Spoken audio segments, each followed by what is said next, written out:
नमस्कार दर्शकों, मैं दीपक यादव एक बार फिर से आप सभी का स्वागत करता हूं प्रेस वार्ता के खास शो मेरा गांव मेरा देश में। जी हां दोस्तों, आज आपको लेकर आए हैं पश्चिमी उत्तर प्रदेश के जनपद हापुड़ के गांव शेखुपुर खिचरा में। जी हां दोस्तों, हमारे साथ जो मौजूदा प्रधान थे यहाँ पर और जो आने वाले समय में भावी प्रत्याशी हैं, उनके प्रतिनिधि हमसे जुड़े हुए हैं। लेते हैं उनसे जानकारी गाँव के बारे में, आने वाले पंचायत चुनाव के बारे में, किस तरीके से वो तैयारी कर रहे हैं, किस तरीके के विकास कार्य करवाएंगे और पिछले 5 साल में किस तरीके के उन्होंने कार्य करवाए। तो सर, स्वागत है आपका। जी, आप अपने और अपने गांव के बारे में बताएं सर। सबसे पहले तो मैं एक शेर से अपनी बात की शुरुआत करूंगा। जी। लगा दो आग पानी में शरारत हो तो ऐसी हो, लगा दो आग पानी में शरारत हो तो ऐसी हो, और मिटा दे जुल्म की हस्ती बगावत हो तो ऐसी हो। जी, अब बताइए आप क्या पूछते हो। आप अपने और अपने गांव के बारे में थोड़ा सा हमारे दर्शकों को। मैं अपने गांव के बारे में ये बताऊंगा। देखो, पिछली बार जब हमारे पिछले प्रधान रह गए थे, उससे बाद में हमारे प्रधान राशिद जो हैं गांव के मौजूदा प्रधान थे, उन पे जब प्रधानी आई तो इतनी गारा गांव के हर रास्ते में थी। जी। और गांव के तमाम लोगों ने जो है हमें इज्जत से नवाजा, हमारे प्रधान जी को। और उसका इनाम जो है प्रधान जी ने गांव की जनता को ये दिया कि हमारे गांव को स्वर्ग बनाने का काम प्रधान जी राशिद अली ने किया। उसमें मैं बताऊंगा, एक राजकीय इंटर कॉलेज जो है राशिद प्रधान जी के सौजन्य से बना, और एक टंकी, और जो ये रास्ता है मेन रास्ता गांव का, ये रास्ता बना। और इधर से रास्ता जो है ये असलम चौधरी जो विधायक हैं धौलाना विधानसभा के, उनके सौजन्य से लेके हमारे प्रधान जी आए और इस काम को करवाया। और एक नाला जो झोड़ वाला बोलते हैं, वहाँ घरों में इतना पानी होता था कि लोग ना तो नमाज को निकलते थे, अपने घरों में रहते थे, और लोग इतने तराही करते थे कि ये कैसे बनेगा। जब हम अपने जो मौजूदा प्रधान हैं उनकी किस तरीके से राजनीति में आने की शुरुआत हुई थी उनसे? जो मौजूदा प्रधान हैं उनसे पहले उनके वालिद साहब 3 बार इलेक्शन को लड़े। ग्राम प्रधानी का इलेक्शन 3 बार लड़े, और उनके तीनों बार वो इलेक्शन हारे। और चौथी बार जब राशिद प्रधान जी ने बीड़ा उठाया तो लोगों ने उन्हें सर आंखों पे बिठा लिया और वो इस गांव के प्रधान हुए। जी।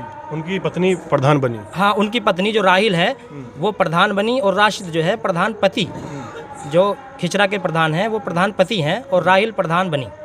तो जब आपके जो प्रतिनिधि हैं, जो जिनका आप प्रतिनिधित्व कर रहे हैं, जो आप प्रधान जो हैं, जब वो नियुक्त हुए थे, किस तरीके की समस्याएं थी उनके सामने? उनके सामने विकट समस्याएं थी, इतनी समस्याएं थी कि जब हमारे ये रास्ते थे, मैंने खुद फ़ोन करके, जब हमारा गांव अंबेडकर योजना में चल रहा था और शकील प्रधान जी उस समय प्रधान हुआ करते थे, तो मैंने डीएम साहब को फ़ोन किया, और डीएम साहब ने एक दैनिक जागरण में अपना एक लोगो लगाया और अपना नंबर दिया कि अपनी गांव की समस्या आज मेरे से रूबरू होकर के रख सकते हैं।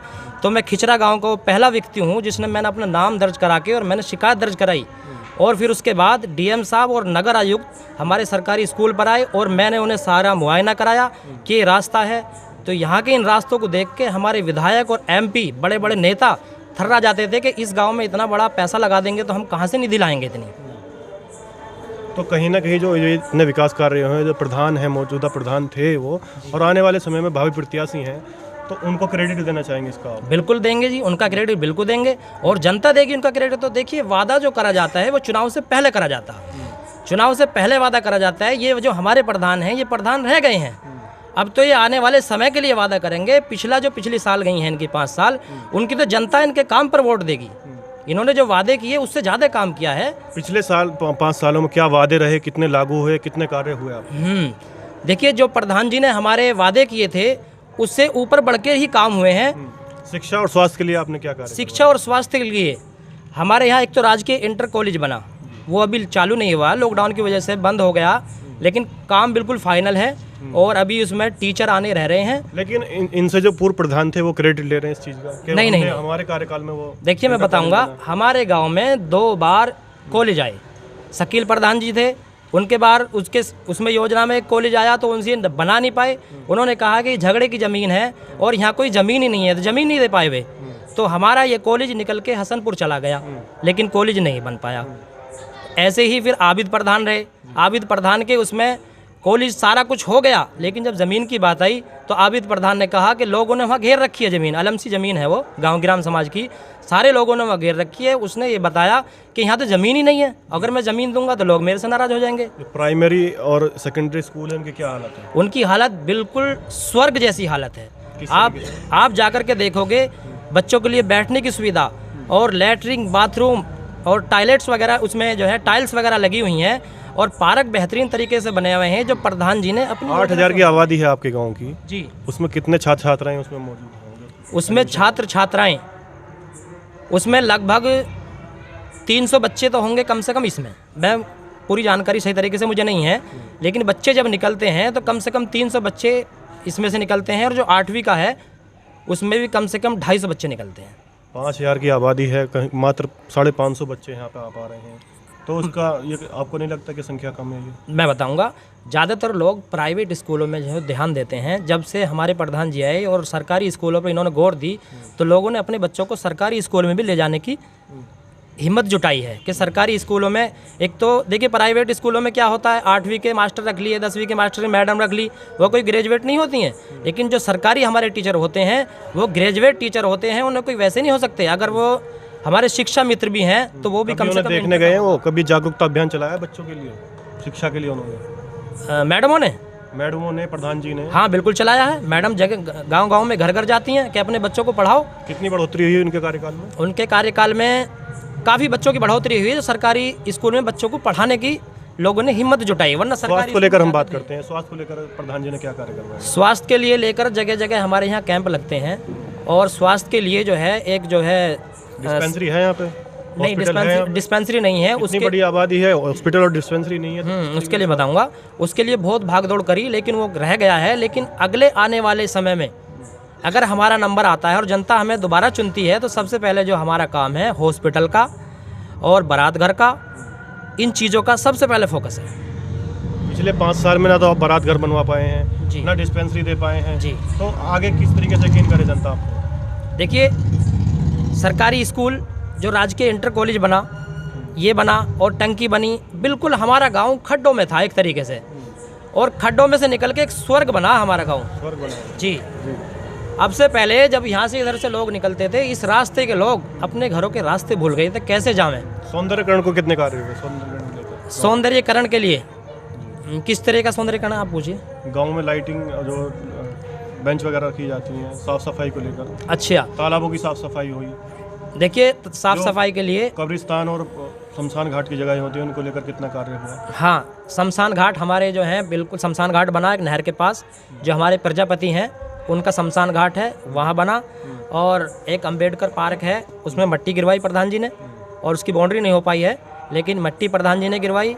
और साफ़ सफाई का बहुत ध्यान रखते हैं। आपको दिख रहा होगा जब आप गांव में निकलेंगे तो साफ़ सफाई दिख रहा है। वो काफ़ी गंदगी मुझे मिली यहाँ पर रास्ते में, और ये पीछे आपका रास्ता है वो भी नहीं बन पाया आपके कार्यकाल में। हाँ, वो रास्ता कुछ रह गया था और इसे बनवाने की अब तैयारी चल रही थी। देखिए रास्ता पूरे गांव बिल्कुल इतना ख़राब था, सारे गांव में कुछ भी नहीं था, बिल्कुल 4-4, 3-3 फुट, 2.5-2.5 फुट खड्डे, गारा और पानी भरी हुई थी। ये बिल्कुल वहाँ से उठ के चले आए हैं। और कोई ये कहे कि प्रधान जी ने अपनी तरफ काम करवाया, ऐसा नहीं है। गांव के चारों तरफ काम करवाया है और प्रधान जी ने अपने जो घर का मेन रास्ता है सिर्फ वहाँ रह गया है।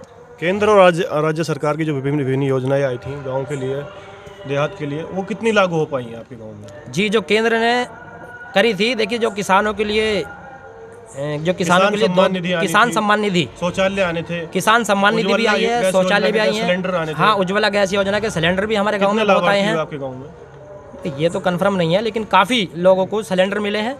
और सौर ऊर्जा की लाइट लगनी थी आपके गांव में? सौर ऊर्जा की लाइट भी लगी हैं, बहुत लाइट लगी हैं गाँव में। दिखाई तो एक नहीं दी है। देखिए जब पुरानी हो जाती हैं तो ख़राब हो जाती हैं, और फिर तो रिपेयरिंग के लिए तो पैसा आता है गवर्नमेंट। रिपेयरिंग भी करवाई है, लेकिन फिर से ख़राब हो गई हैं, कुछ जल रही हैं, कुछ ख़राब है। आने वाले 5 साल में जो आप भावी प्रत्याशी जो प्रधान हैं, मौजूदा प्रधान है, और आने वाले समय में जो भावी प्रत्याशी प्रधान पद की, उनके विकास कार्य को लेकर किस तरीके की रूपरेखा बना रहे हैं हम? उनके विकास कार्य के लेकर जो है, जो बाकी काम रह गया है, एक तो काम सबसे पहला तो ये छोटा मोटा इसमें रह गया है और कुछ कॉलोनियों में रह गया है। सबसे पहला जो काम होगा, जो मेन कॉलोनी है उनके मेन कॉलोनी के रास्ते बनेंगे, और गांव में जो भी कमी रहेगी सिर्फ गांव का एक रास्ता रह गया है, झोड़ से लेके और मेन रास्ते पर टच होता है, वो रास्ता सबसे पहले बनेगा। और उसके बाद जो कॉलोनियों के रास्ते हैं वहाँ से काम शुरू होगा। शांति और सौहार्द बनाने के लिए कितने प्रयास करें आप? शांति और सौहार्द बनाने के लिए ये तो आप हमारे जब चौकी में जाओगे तो वहाँ पता लग जाएगा कि 5 सालों में कितने क्रिमिनल्स हुए। पुलिस का हमें बराबर सहयोग रहा है और ना इस तरीके की कोई बात हुई है, ना कोई हिंदू मुस्लिम हुआ है, किसी तरीके का कोई भी मामला ऐसा नहीं आया है। किसी के साथ द्वेष भावना की कोई ऐसी घटना नहीं हुई? नहीं, ऐसी कोई घटना नहीं है। तो आप आने वाले 5 साल में यही माहौल बना के रखेंगे? बिल्कुल यही माहौल बना के रखेंगे। और यहाँ हिंदू मुस्लिम भाईचारा इतना ज़बरदस्त है, इस गांव में ही नहीं, आसपास के गांव में भी जाओगे तो बिल्कुल, अगर पूठी हुआ, हसनपुर हुआ, जब वो अपनी लड़कियों की या लड़कों की शादी करते हैं वो हमें काट देते हैं, हम उन्हें काट देते हैं, और बराबर जाते हैं, वो हम उनके में जाते हैं, वो हमारे में आते हैं। तो आने वाले समय में और कितनी योजनाएं आप लाने चाहते हैं जो युवाओं के लिए, माता बहनों के लिए?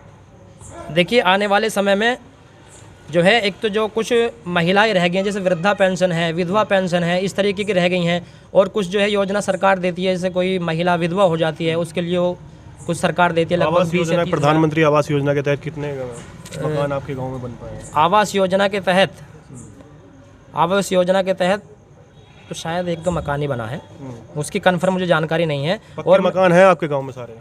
कोई कच्चा मकान तो नहीं है? करीब करीब सारे ही पक्के मकान हैं, कोई ज़्यादा ही है जो थोड़े बहुत। ये जितने विकास कार्य हो पाए हैं वो कई दोष भावना के आधार पे हुए हैं या एक सम्मान तरीके से हुए हैं? सम्मान तरीके से, बिल्कुल बिल्कुल सम्मान तरीके से, और किसी तरीके की भावना नहीं थी, ना कोई हीन भावना थी।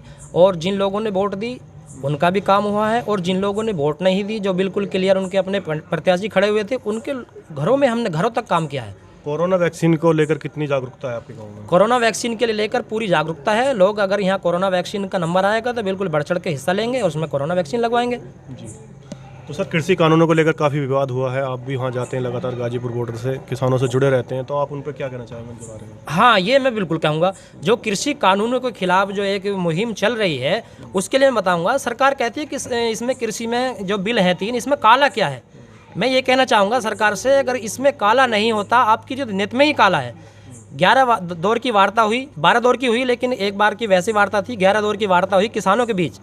अगर आपकी नीयत में काला नहीं होता तो सबसे पहले आप कहते हैं कि जो MSP है हम उस पर कानून बनाते हैं, और उसके बाद 3 जो काले कानून हैं उस पर संशोधन कह तो रहे हैं कि MSP थी, है और लागू रहेगी। हाँ, ये बिल्कुल आप सही कह रहे हो, MSP थी, MSP है, MSP रहेगी, ये हमारे प्रधानमंत्री जी ने कहा।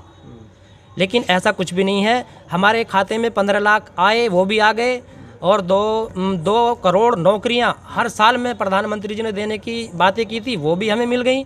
हमारे यहाँ जो जितने भी नौजवान ग्रेजुएट हैं वो सभी नौकरी कर रहे हैं, बिल्कुल, और सरकारी नौकरी चल रही है। नरेंद्र सिंह तोमर जो कृषि मंत्री हैं वो लगातार कह रहे हैं कि एक कौम एक राज्य का आंदोलन है, तो उसमें आप क्यों इंटरफेयर कर रहे हैं? नहीं, एक राज्य का आंदोलन नहीं है। आप देखिए ना, एक राज्य का आंदोलन कैसे हो सकता है। पंजाब से ये आंदोलन उठा जरूर है, लेकिन पंजाब, हरियाणा, उत्तर प्रदेश, केरला, कर्नाटका और अब बंगाल में भी हमारे किसानों के लिए ऑफर आ रहे हैं, पत्र आ रहे हैं कि आप यहाँ अपने रैली करिए। और हमारे राकेश टिकैत जी 13 तारीख में वहाँ जा रहे हैं, और 13 तारीख में एक बहुत बड़ी जनसभा होने वाली है किसानों की। देखिए, अभी वक्त है, अगर मोदी जी किसान ये बिल वापस ले लेंगे तो कुछ नहीं बिगड़ा है। वो तो कह रहे हैं लगातार कि कृषि कानून जो लाए हैं किसानों के आय दुगना करने के लिए आए, तो क्या समस्या क्या है? ये बिल्कुल बताऊंगा। दुगना कैसे कर देंगे सर, ये बताइए। हमारी जो गेहूं की 1975 रुपये की इन्होंने जो है MSP दी कि 1975 रुपये का न्यूनतम समर्थन मूल्य है आपका, और बिक्री होगी हमारी 1500-1600, तो बताओ कैसे दुगनी आय होगी? आप बताइए कैसे दुगनी होगी? ये दुगनी जरूर होगी जब ये हमारी खेती कॉन्ट्रैक्ट फार्मिंग में चली जाएगी और हमारी खेती अंबानी और अडानी हमसे ले लेगा, तो आय जो दुगनी होगी उनकी होगी, हमारी नहीं होगी। तो आप अपने क्षेत्र में किस तरीके से गांव वालों निवासियों को किस तरीके से कानूनों को जागरूकता फैला रहे हैं इनके प्रति? इस कानून के बारे में हम पूरी तरीके से जागरूकता फैला रहे हैं, लोगों को बता रहे हैं कि ये कानून जो है हमारे लिए एक डेथ सर्टिफिकेट है, और इसके बारे में जो है हम बढ़ चढ़ कर लोगों से बता रहे हैं। और मैं बराबर आंदोलन में रहता हूँ, और आज भी मैं ऐसी क्या मजबूरी है जो सरकार नहीं मान पा रही है किसानों की और आप लोगों की? देखिए, मैं बताऊंगा, मजबूरी है किसान उसकी, सरकार की भी, और सरकार को हम झुकाना भी नहीं चाहते, लेकिन सरकार है कि मानती नहीं है। मान क्यों नहीं रही है सरकार? जो है ये सरकार जनसंघी पार्टी थी पहले, इसका दीप का निशान हुआ करता था, तो लोग कहते थे ये बनियों की पार्टी है। और बनियों की पार्टी, जब बनियों की पार्टी है तो वो तो अपने लिए सोचेगा, वो किसान के बारे में नहीं सोचेगा, वो बनियों के ही बारे में सोचेगा। इन्होंने, आप ये बताइए, कानून आने से पहले भंडारण की सुविधा कर दी गई, और जबकि भंडारण करना, चाहे मुस्लिम धर्म हो चाहे हिंदू धर्म हो, कोई सा भी धर्म हो, भंडारण करना कोई अच्छी चीज़ नहीं है, उसे गुनाह बनाया जाता है। तो किसानों के लिए भी आज़ादी दी गई है कि किसान भी उसे भंडारण कर सकते हैं? हाँ, ये बिल्कुल आप कह रहे हो कि किसानों के लिए आज़ादी दी गई है, लेकिन किसान इतना सक्षम है कि भंडारण कर लेगा हमारे हिंदुस्तान में?